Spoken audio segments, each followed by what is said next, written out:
Hello guys, today I'm going to tell you about that not in employment education training token. Now before I start the video, let's share my legal disclaimer. This video is only for educational purpose. Do your own research for the investing.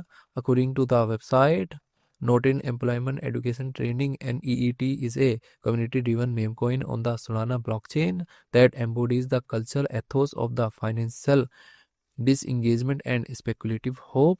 Culture meme token, it represents the NEET lifestyle individual not in employment, education or training, transforming an internet subculture into a collective financial identity.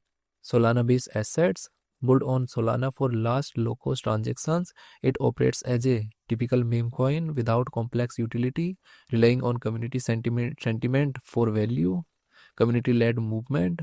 Its value positions is rooted is a strong cut-like holders base that champions the coin as a vehicle for potential financial escape or generational wealth transfer. NEET token total supply is not showing yet, and circulating supply is around 1 billion NEET token. NEET token is listed on lbankxt.com and other exchanges.